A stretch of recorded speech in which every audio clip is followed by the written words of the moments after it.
All good, my friend. And here comes the bop.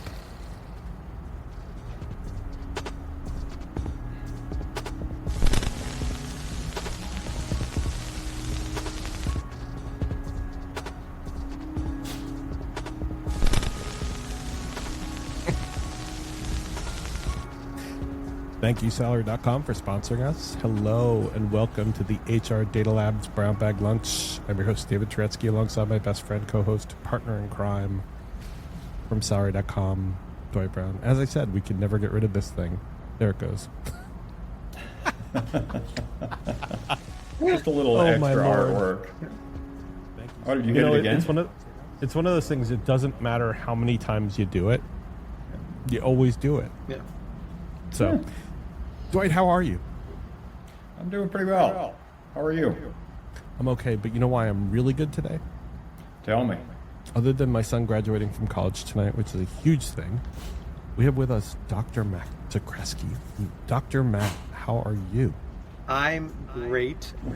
It's very interesting that I'm on this, talking to you guys today. It's been a great week for the therapy part of my job. It's been a tough week for the running a small business part of my job. So I'm like, it's great that I'm with some like-minded people who are living in this world as well, you know, and we didn't sign up to run the small business, and yet we do. So Oh my gosh. It's the gift we're given. Well, do you want to go into that right now? Word, that's for sure. Why don't you tell us a little bit about yourself? Give us a little bit about your background. So I'm a clinical psychologist and professional speaker from New Jersey, and I specialize in working with neurodivergent people. And like a lot of people in my field, the research we do is ultimately me-search. I grew up as a gifted kid, and in high school I was diagnosed with ADHD, which explained a lot. You're so smart. Why are you so scattered? Oh my gosh, those are different things. And, you know, and centering that in my life was helpful in a lot of ways. And then many years later, when I went to grad school, it really became a calling, right? Because there's this neurodiversity movement that's exploding online. We're starting to center these conversations because we just understand so much more about the brain now than we did when I was growing up, you know, child of the 80s, right? So now I can point to brain scans and say to teachers, principals, coaches, HR reps, business leaders, listen, this is not a thing your person is choosing to do. This is a thing their brain is making them do or keeping them from doing. And when we anchor our conversations on neuroscience, it makes the target of our conversation a different thing rather than, how is this Dwight's fault? Because I'm pretty sure it's Dwight's fault. Mm-hmm. Right. And Which it there were a lot usually of is, by the way. Yeah. You give up that energy, Dwight. But yeah, exactly. And there were a lot of times, I'm sure, that in schools, kids that had those neurodivergent issues used to be called out as being troublemakers or class clowns, or they couldn't sit still, and so they were punished in ways that were quite cruel instead of having what now happens, accommodations made, or they go to occupational therapy or speech therapy or whatever, physical therapy, to enable them to adapt better to those settings. Right. But before we get into this much more, because it's a fascinating topic, and we're going to talk about that in the context of work, we ask people on the BBL, what's the last thing you did for the first time? The last thing I did for the first time. This is an interesting thing. The last thing I did for the first time was, so I do all the cooking in our house, and and I had never made fried chicken before, We Which had, could get very dangerous, actually. ADHD plus hot oil is probably not a great combo. Yes. Especially I have 2 young children, so it's like as if my attention isn't split enough. I'm also trying to make sure they don't kill each other. Yeah. But I made fried chicken for the first time, and it was great. And you know how I know it was great? So we live up The kids ate it? Well, my wife ate it, and my kids ate it, which is a win for me. But we live up in northern New Jersey, and you know New Jersey has more bears per capita than any other state. I did not know that. I didn't know that. Number one in bears. Now there's a claim to fame right You're there. right. We got tomatoes, we got cranberries, and we got devils. bears. We got bears. But on Tuesday morning, I go outside and there was a bear going through our garbage, eating the fried chicken. I was like, all right. I mean, who I needs a made 5-star Google? Yeah. Chef Ramsay, Even the look bears like it. Right. Right. It's actually kind of funny because I had a bear in my new house in New York, which is in Warwick, not far from you. Yeah, not far at all. In your house? And not in the house, but actually going to through my garbage. Big little bear. Okay. Anyways, we'll get to that. But Dr. Matt, thank you so much for being here. The topic we wanted to talk about today is your culture in an organization and how you deal with neurodiversity. And as I said, this is going to make a lot of people cry or a lot of people be upset because they don't know where they are on their mental journey. Yeah. I know one of my friends on LinkedIn, I'm not calling her out necessarily. She does a great job of this, Tracy Spottenberg, one of my best new friends on LinkedIn. She is very open about her journey in how she realized that she was on the spectrum and made that really a critical part of her career and her life. And I think a lot of people are now finding out later in life that they are on the spectrum. They're somewhere. And it explains, as you said before, it explains a lot about us.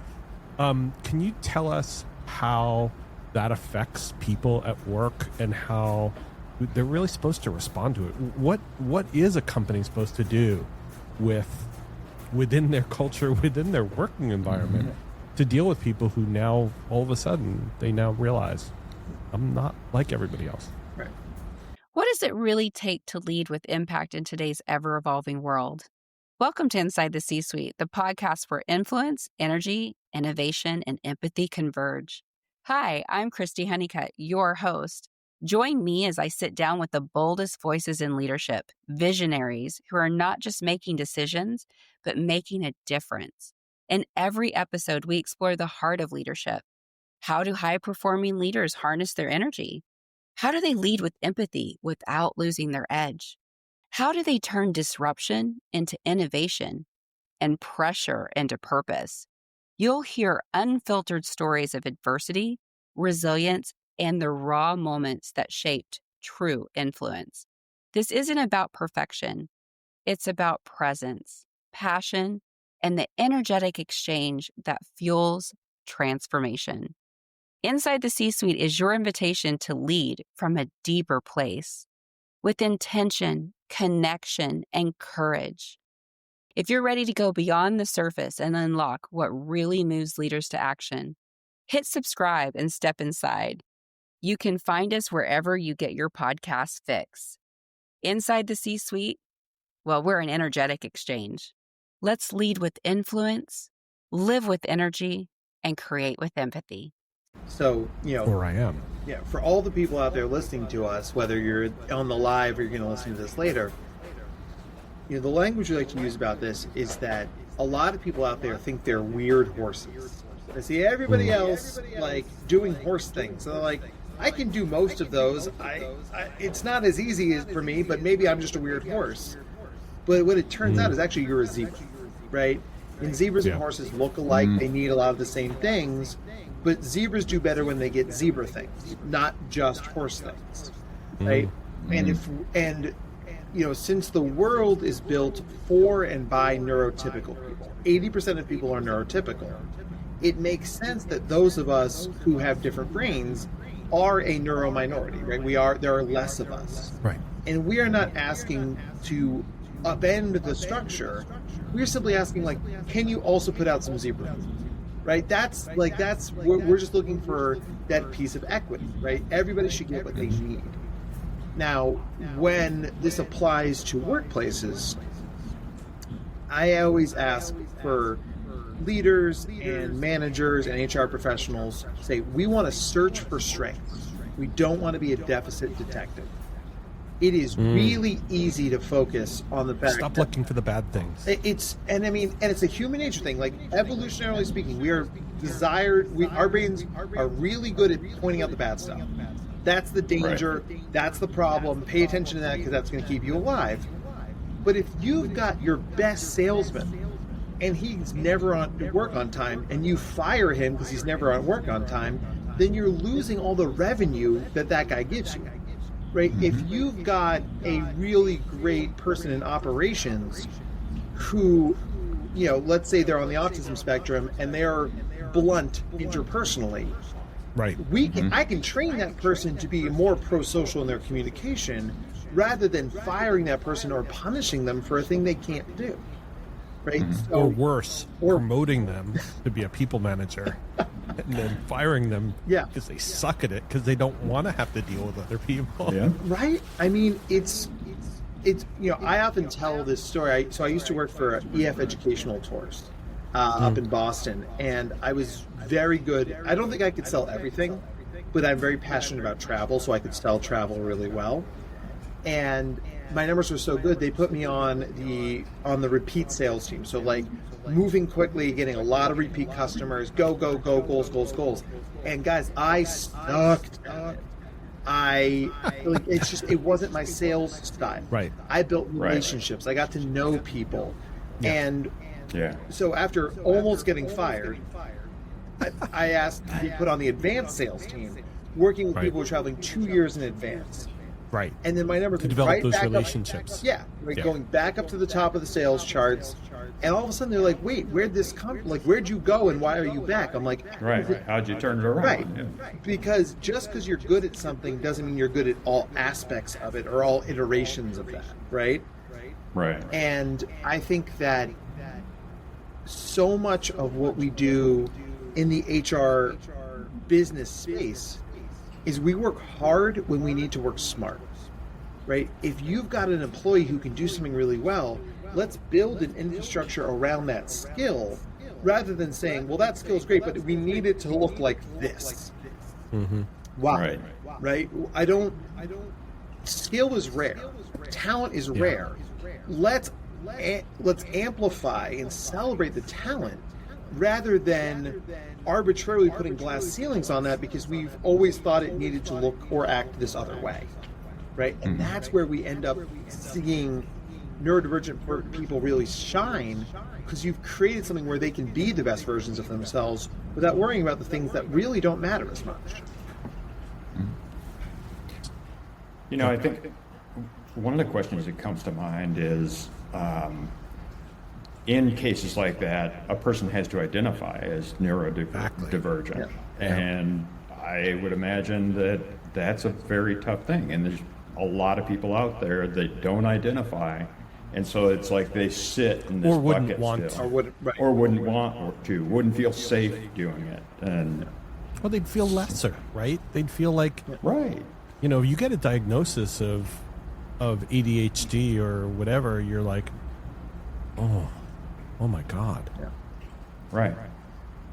Well, and here it is, it's June, it's Pride Month, right? And the process for coming out as neurodivergent is actually very similar socially to coming out as LGBTQ, right? And this is particularly relevant for what I do because you know that neurodivergent people are 8 times more likely to be LGBTQ than neurotypical people? Wow. Somewhere between 38 and 70% of neurodivergent folks are LGBTQ. So, like, in my job, I am advocating for many aspects of a person. Right? Exactly. Who you are, who you love, how your brain works. I mean, like, we're fighting. It often feels like I'm skiing uphill, but that's what I'm on this planet to do. Right. And we cannot sit here and say, like, it's safe for everybody to do that.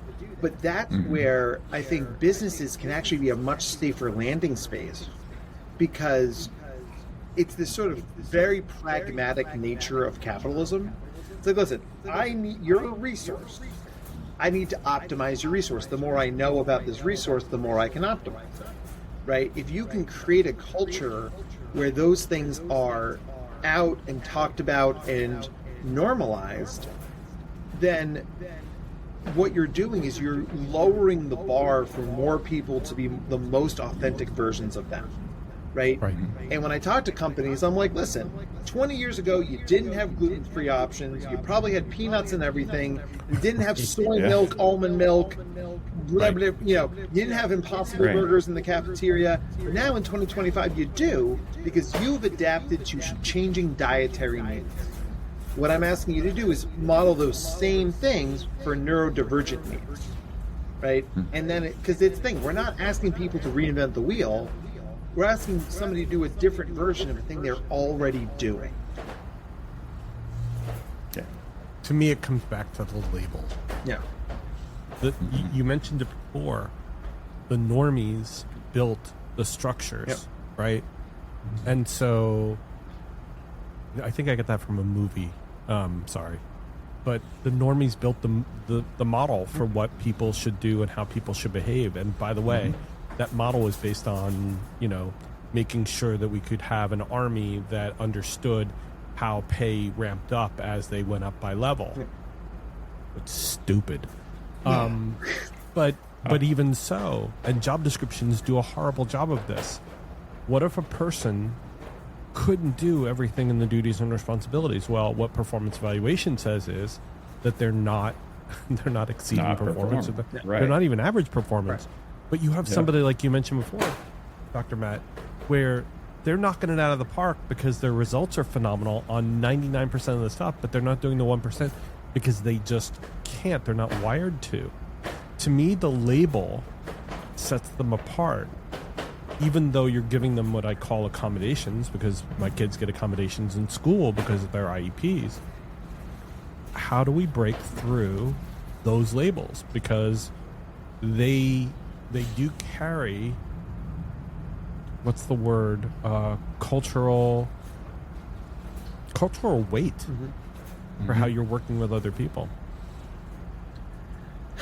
And I love that you're asking this question, because that gets to the heart of what I do in this space. I mean, when I have these conversations in schools are more adapted to have these conversations, right? I mean, schools are de facto, increasingly these days, the de facto community mental health centers, right? That's where most kids go to get their mental health support, right? Because the therapy model in this country is largely broken, and I participate in that model, and I'm well aware of how bad it is. Yeah. So those labels carry weight within the educational space, and then all of a sudden you end high school, and now it's a scarlet letter again, right? It's like, wait, hold on a second. Like, I was accommodated for this, and now I have to go back into the proverbial closet, right? But one of the things I like to say I got to talk about this at the Transform HR conference earlier this year in Vegas. It's so funny. I was talking in the big room, and there was maybe 30 people sitting there when I started. By the time I was done, there was 85, 90 people, because people kept telling me, I walked by and I heard myself. I didn't know you were talking about me, but then you were talking about me. Because, hey guys, holy shit. A lot of remarkable people have remarkable brains, right? We struggle with things like dyslexia. We struggle with things like OCD. We struggle with things like ADHD. You solve problems that other people can't solve because you have a gifted brain. And when you realize that 1 in 5 people are neurodivergent, this is not some tiny, small, incidental problem. This is an everybody thing. Right? Unless they really suck at statistics, and then they say, I don't understand what you mean about 1 in 5 people. Math? This math isn't mathing, guys. I don't know. Look to the person to the right, to the left. Well, I still can't get it. Great. You have 5 people. You have 4 people. 2 on either side. 1 of the 5 of you. Oh. Really? Is it me? Yeah. I mean, one of my favorite jokes is there are two kinds of people in the world. The first is the kind of people who can't extrapolate from incomplete data sets, and then you just stop talking. And it's like, there's like 9 people on this live that are going to get that joke, but they're all going to laugh really hard. Oh my God, I love that. And you know what? Like, I love that we got to tell that joke. But I'll tell you this: we spend so much time and energy masking, which is the word for it in the neurodivergent community, or passing, which is the word for it in the LGBTQ community. Right? Yeah. When all the energy we're spending on being somebody we're not, being our inauthentic selves. Absolutely. That is energy we're not spending on showing up for our colleagues, doing good work, being good partners, parents, friends, whatever that might be. Right? So. And the stress associated with that? Oh my gosh. Kills us. Phenomenal. Yeah. Kills us. I mean, the cortisol rates in the neurodivergent population are off the charts, right? Oh my God. Mm-hmm. Yeah. And it's this weird paradoxical thing where it's like we need to create that critical mass of safety, because the more people who come out, the safer it becomes for other people to come out. It becomes a virtuous cycle, not a vicious one, right? That's why I put my own self out there. I'm like, listen, I'm a proud neurodivergent person. I'm gifted in ADHD. I might be a little dyspraxic too. I've tried to figure that out. But like, I have a big platform. I get to be on shows like this. And if I help one person out there be like, yo, maybe that's me too, then I'm doing my job, because we're creating that critical mass. Right. And so much depends on the workplace environment too, the people around. Because I've been in workplace environments where they're very supportive of many different aspects of things. And then you get somebody who creates a culture where it is not okay. There's no psychological safety for anything. Right. And so by the way, being it can able change to on navigate, a dime, Dwight. Yeah, exactly. You go from one environment to the next within a 5-second period, and it's trying to navigate that just adds to the overall cortisol level, like you said. Well, just go ahead, Dave.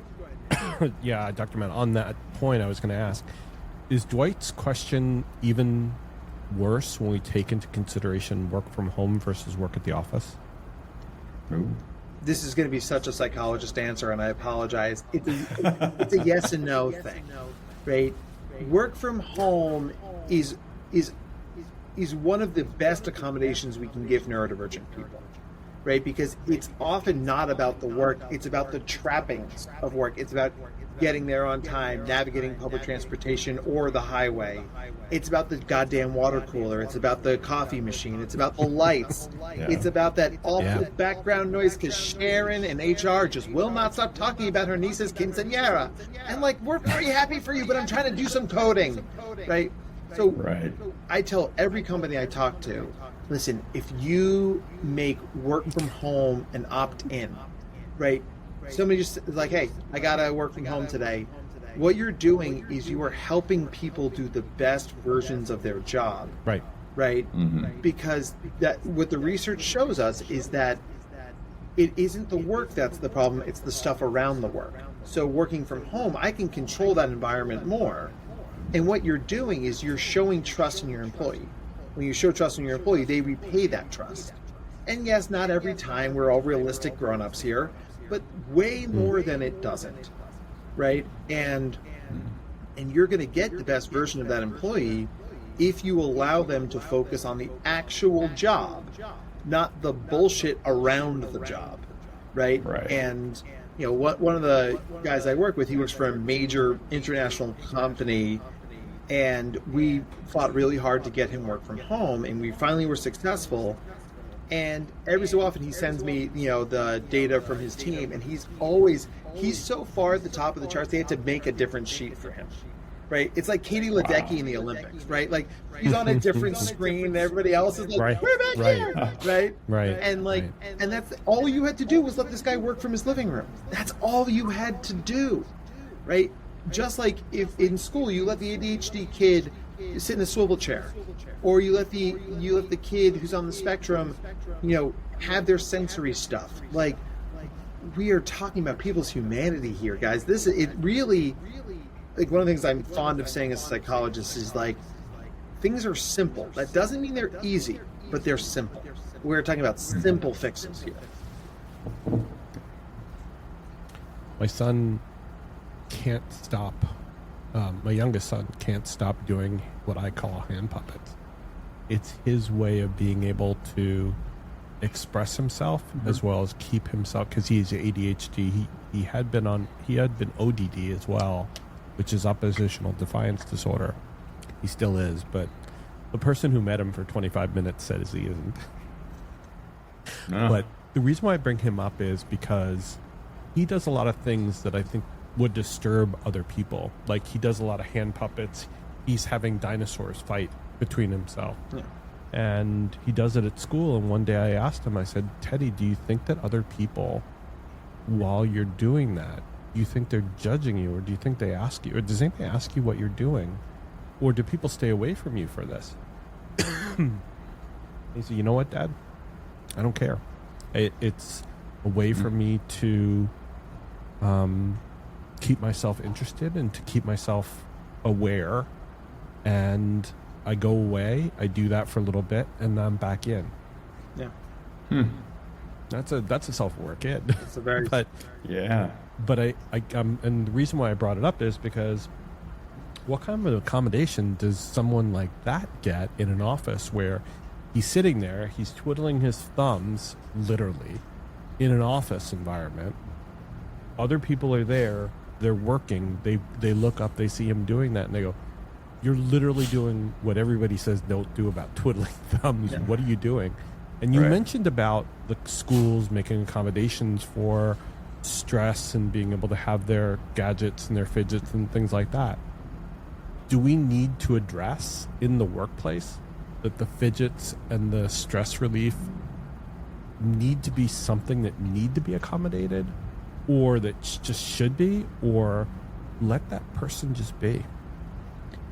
I think we talk about it in a broad sense because everybody's getting the things they need to get through the day. And when people push back on that, I'm always like, all right, let's jump in a time machine. Let's go back 20, 30 years ago.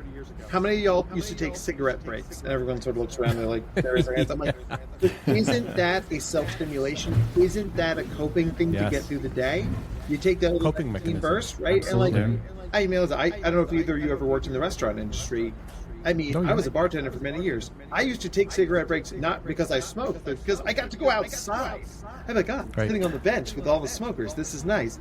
And it's like, it's really no different than a cup of coffee or a cigarette. Those things are self-stimulating things, right? What I ask my clients to do is, like, we're going to find the least disruptive version of that, right? And honestly, what we're seeing is a return to the office, a return to giving people doors. Because honestly, if I'm somebody who needs to pace the room, if I need to tap on things, if I need to mumble or hum to myself, if I need to, God forbid, pick my nose, right?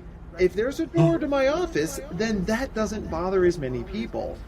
And it becomes... Nobody does that, by the way. Oh, yeah. Nobody picks their nose. Completely theoretical example, right? I used to tell my manager, I was like, listen, I'm the sort of person, I need to take micro breaks for my ADHD. I'm always going to have ESPN up on my computer. Sometimes you're going to see me reading an article on ESPN, not because I'm blowing off work, but because if I scratch that extra 10% itch, I'm that much more focused on what I have to do. Right. And this is where I think meritocracy can be a lovely thing, is like my sales numbers were so good, they couldn't say my strategy didn't work. Right? But really, all of this boils down to this idea, whether we're talking about your kiddo, Dave, or an employee, or somebody at salary.com, like, at the end of the day, when it comes to interfacing with people, we want to be curious, not furious. Right? I'm going to assume that Dwight's sitting in that chair because it helps him. I'm not going to get mad at Dwight for not sitting in the kind of chair I think he should, giant air quotes, be sitting in. Right? I'm gonna think a kid who's got a clicky pen like this and using it to self-stim, They're doing this to stay in the classroom, not to hurt other people from paying attention.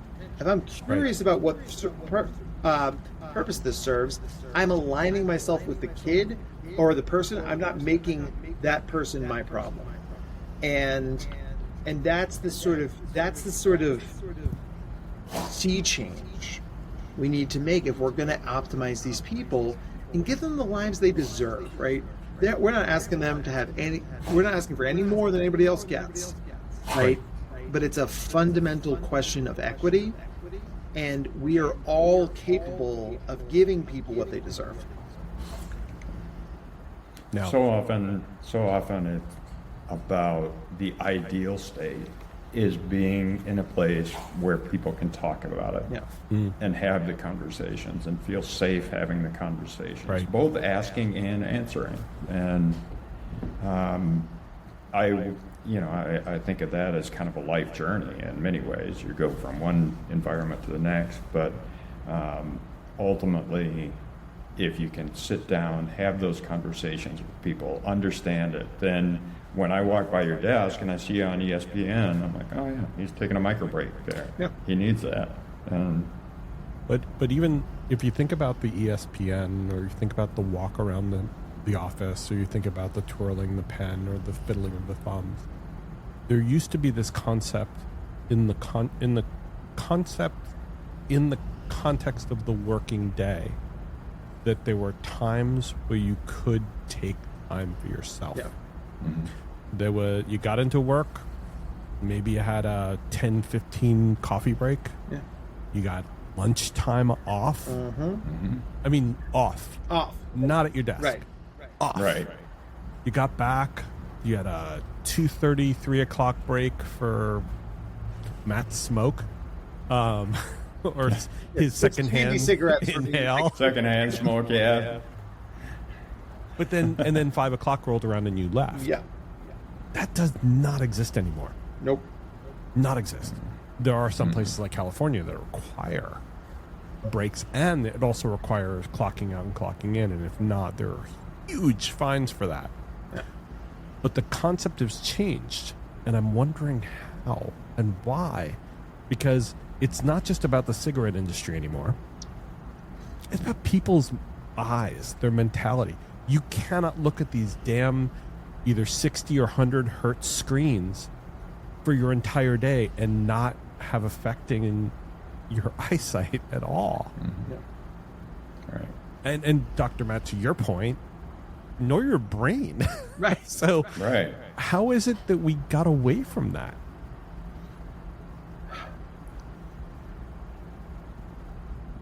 I don't want to speak out of turn, right? It's your platform. This is your turn. So I blame No Child Left Behind. Oh, interesting. So, in the early aughts, right, the George W. Bush administration, they were like, schools aren't doing as well as they could, so we are going to raise the stakes and focus on these metrics we can control, and thus education will be better. And what we have found is that that's actually the opposite effect has occurred, right? Teachers are miserable, kids are miserable, the test scores are going up, and most other metrics are going down. Because what we've done is that in trying to maximize the time you spend at school, we have minimized or even eliminated the things that help the people be successful there. And, so like, I quote this statistic a lot. Over the last 20 years in America, recess time in school has decreased by 71%. Wow. We are not letting kids move their bodies anymore. And why do we think we have skyrocketing rates of ADHD? Because kids need to move their freaking bodies, right? And all three of us as adults, we are sitting in chairs that allow us to move our bodies. Right? We get to control how we're sitting, how we're moving. We're getting a little shimmy shake. We've got the bop going on, right? And yet we're doing we're squeezing that out. We got rid of shop. We got rid of home ec. We got rid of we're getting rid of the arts because there's been this race to nowhere, right? Like that's not going to get you into Yale. Well, who cares? Exactly. I'm miserable Right. in school, then I'm not going to want to go to Yale, even if I get in. And All right, that- Dr. Matt, let's just get rid of the Department of Education. There you go. I'm not trying to get anybody Front canceled, row. so I will. Earlier this year, I lost a keynote opportunity because they took a look at my social media. They were like, could you take down all of your posts that are pro LGBTQ? I was like, absolutely freaking not. And they were like, No, go away. they were like, well, I was like, listen, if my politics aren't what you need, then I will happily refer one of my colleagues to you. But it's Right. the sort of thing, like, one of my biggest jobs is to be an advocate. And Yeah. the people who need my advocacy are marginalized humans. Yeah. And frankly, if you're not okay with me stepping up and standing up for marginalized people, then I'm not the professional for you. I'm not the consultant. I'm not the coach. I'm not the therapist. I'm not the speaker. And I can live with that, right? But what I find is that organizations that are originally a little bit concerned about that, the more they get into this space, the more like, oh my God, it's all interconnected. And I'm like, there it is. Yes, it is. Right? Yeah, like that's what I've been trying to tell you. Yeah. It's like one of those Russian nesting dolls, right? It's Yes. not just the thing. It's the thing inside the thing inside Right. the thing inside Right the inside the thing, yeah. thing. Right? Yeah. Well, Like Dr. Scooby-Doo. Matt, Let's see who you really are. you meddling kids. Dr. Matt, we're going to have you back on again because we Please. could spend, I don't know, days talking about this. Yeah. And we really do appreciate you. We appreciate everything you stand for as well. And as I said, I was going to promise everybody I was going to cry at some point today. I'm very proud of my gay neurodivergent son who is graduating today from high school. Yeah. And I love him very much. Nathan, you're going to do wonderful in the world. And I hope every dream that you have comes true. But Dr. Matt, thank you so much for being here. It was truly Yes, my pleasure. Thank you This was for being with us. Yeah. And Dr. Brown, thank you very much for being here. Doc Brown. 1.21 gigawatts. I'm not sure what I'm a doctor of, but Awesomeness. PhD in awesomeness. doctor of awesome. Yes. Doctor of Love. And thank you all for listening. If you're still listening to this, you're hysterical too. Take care and stay safe. Bye, everyone.